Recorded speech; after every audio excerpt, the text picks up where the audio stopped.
new book to read. Like I said before, one of my very favorite books ever.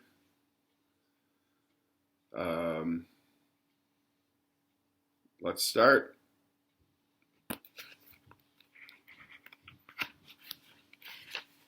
The Phantom Tollbooth by Norton Juster, illustrated by Jules Pfeiffer. It was written a long time ago. When did he write it? He wrote it. They published it in 1961 first. 1961. It's a long time ago. 39 years to 2000. 20 more years to 2020. Right? 59. Am I correct? 59 years old. So an old book, but it's still really, really good. It's a good book. Very, very good book. I'm excited to read this to y'all. As you, I'm sure, can tell, this is the map. It's a lot of stuff.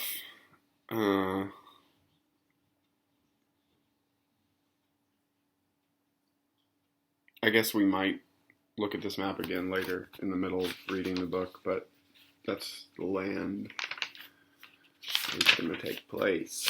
The Phantom Tollbooth. Here's the first illustration.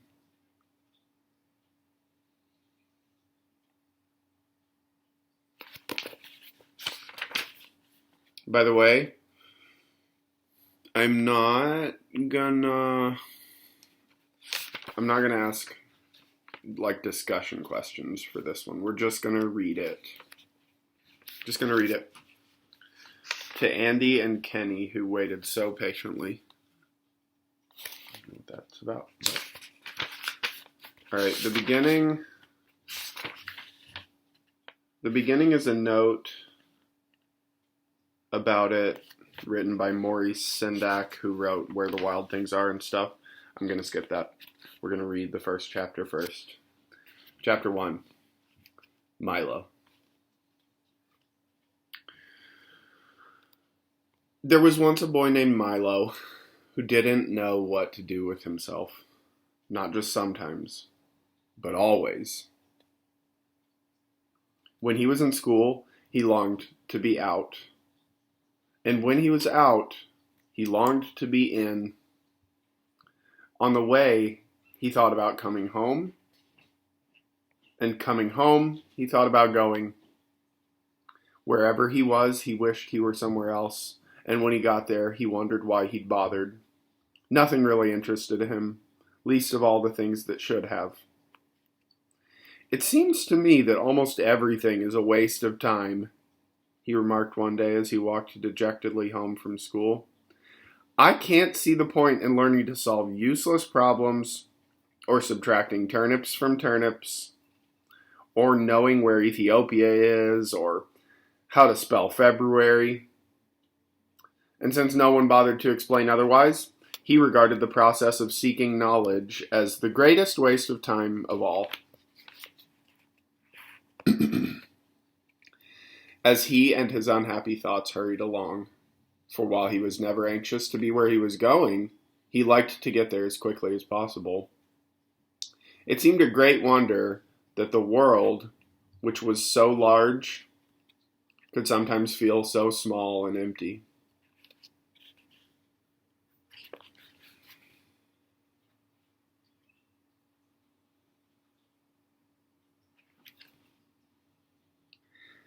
And worst of all, he continued sadly, there's nothing for me to do, nowhere I'd care to go, and hardly anything worth seeing. He punctuated this last thought with such a deep sigh that a house sparrow singing nearby stopped and rushed home to be with his family. Without stopping or looking up, Milo dashed past the buildings and busy shops that lined the street and in a few minutes reached home, dashed through the lobby, hopped onto the elevator, 2, 3, 4, 5, 6, 7, 8, and off again. Opened the apartment door, rushed into his room, flopped dejectedly into a chair, and grumbled softly, "Another long afternoon." He looked glumly at all the things he owned, the books that were too much trouble to read, the tools he'd never learned to use, the small electric automobile he hadn't driven in months, or was it years, and the hundreds of other games and toys, and bats and balls, and bits and pieces scattered around him. And then to one side of the room, just next to the phonograph, he noticed something he had certainly never seen before. Who could possibly have left such an enormous package, and such a strange one?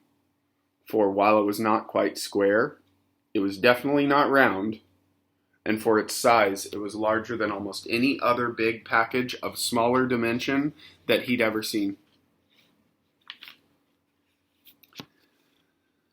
Attached to one side was a bright blue envelope, which said simply, "For Milo, who has plenty of time."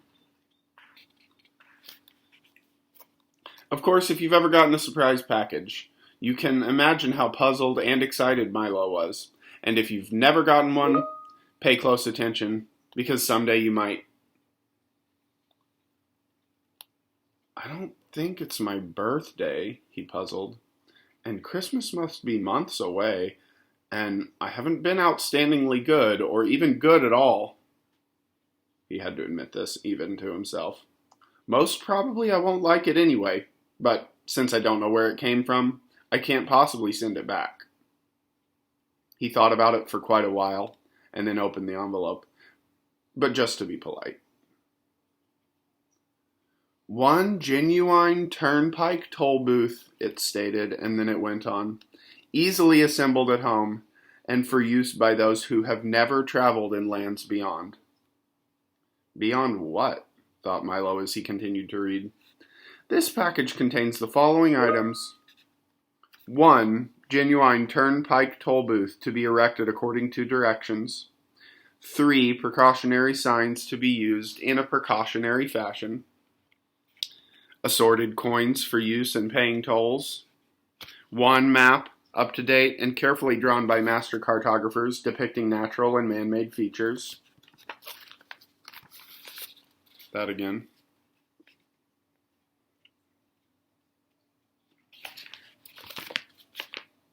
"1 book of rules and traffic regulations which may not be bent or broken." And in smaller letters at the bottom it concluded, "Results are not guaranteed, but if not perfectly satisfied, your wasted time will be refunded." Following the instructions, which told him to cut here, lift there, and fold back all around, he soon had the toll booth unpacked and set up on its stand. He fitted the windows in place and attached the roof, which extended out on both sides, and fastened on the coin box. It was very much like the toll booths he'd seen many times on family trips, except of course it was much smaller and purple. By the way, anybody who doesn't know what toll booths are, I think probably some of you do and some of you don't. They are more of an old-fashioned kind of thing. If you've ever gone on a highway where you have to go under the text tag reader and it automatically scans a tag on a car and charges a little bit of money for driving on that road, it's like that. But back in the day, they didn't have those scanners. You would have to go through a little booth. You would drive and open up your window and give them like a few dollars or whatever to be able to drive on certain highways and stuff. It's called a toll. You got to pay a toll to drive. And this is the booth where people would take the money that you need to pay. That's a toll booth. What a strange present, he thought to himself. The least they could have done was to send a highway with it, for it's terribly impractical without one.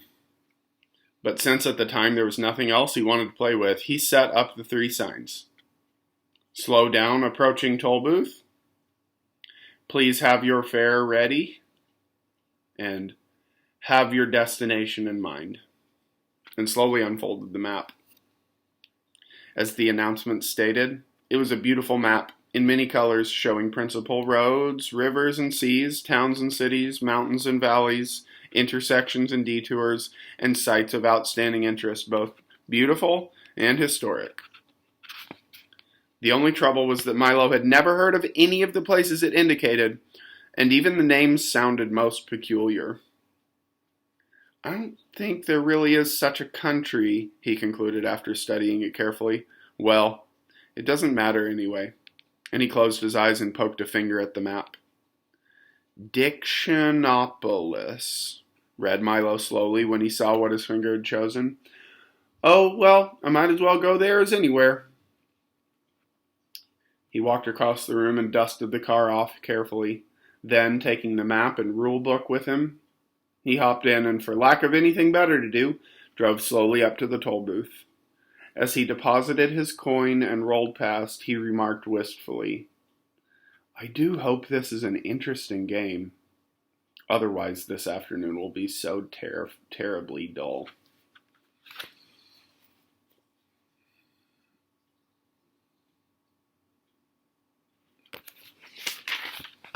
Chapter 2, Beyond Expectations.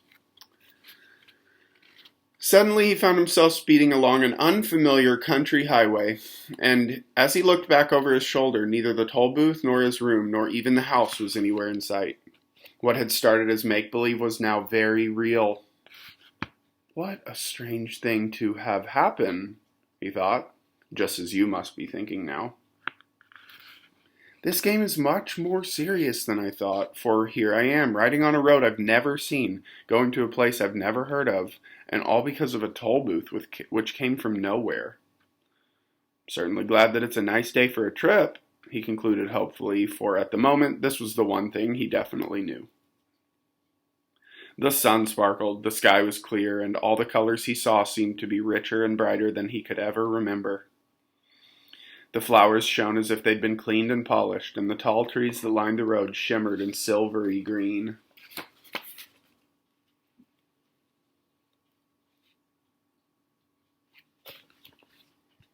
Welcome to Expectations, said a carefully lettered sign on a small house at the side of the road. Information, predictions, and advice cheerfully offered. Park here and blow horn. With the first sound from the horn, a little man in his long coat came rushing from the house, speaking as fast as he could and repeating everything several times. My, welcome, welcome, welcome, welcome, welcome to the land of expectations, to the land of expectations, to the land of expectations. We don't get many travelers these days. We certainly don't get many travelers these days. Now what can I do for you? I'm the weather man. That kind of weather. That kind of weather. Not the like clouds and rain type, but the question. Like whether or not. The weatherman. Is this the right road for Dictionopolis? Asked Milo, a little bowled over by the effusive greeting. Well now, he began again. I don't know of any wrong road to Dictionopolis, so if this road goes to Dictionopolis at all, it must be the right road, and if it doesn't, it must be the right road to somewhere else, because there are no wrong roads to anywhere. Do you think it'll rain?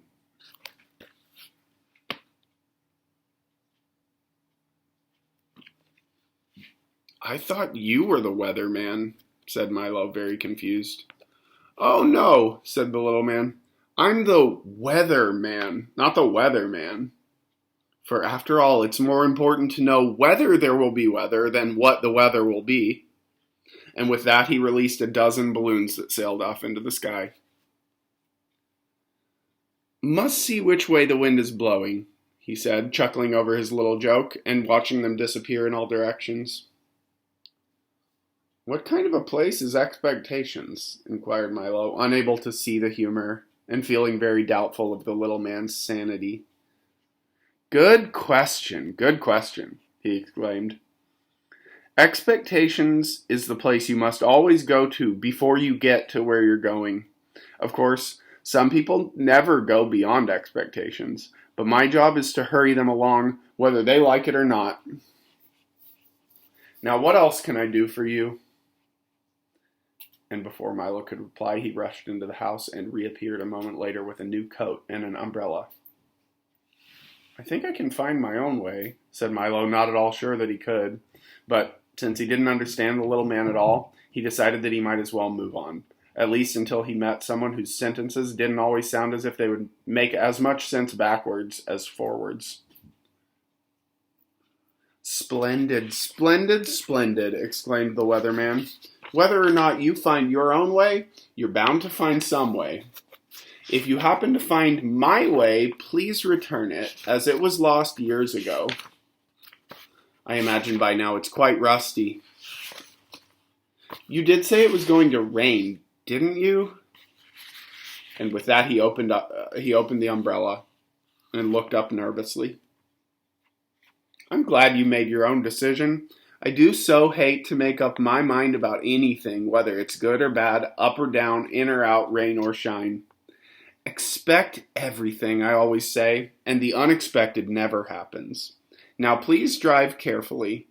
Goodbye, goodbye, goodbye, His last goodbye was drowned out by an enormous clap of thunder, and as Milo drove down the road in the bright sunshine, he could see the weatherman standing in the middle of a fierce cloudburst that seemed to be raining only on him. The road dipped now into a broad green valley and stretched toward the horizon.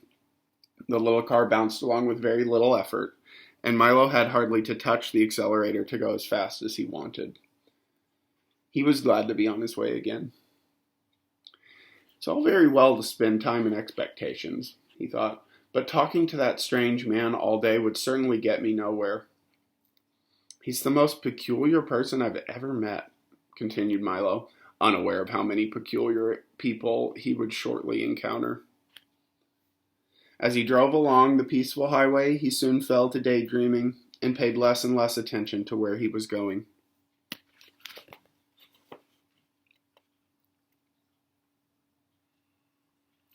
And by the way, I think it's important to point out that, the expectations is capitalized because it's a place in this world.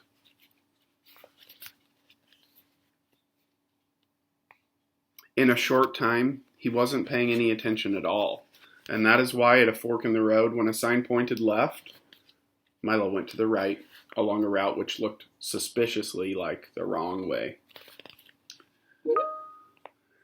Things began to change as soon as he left the main highway.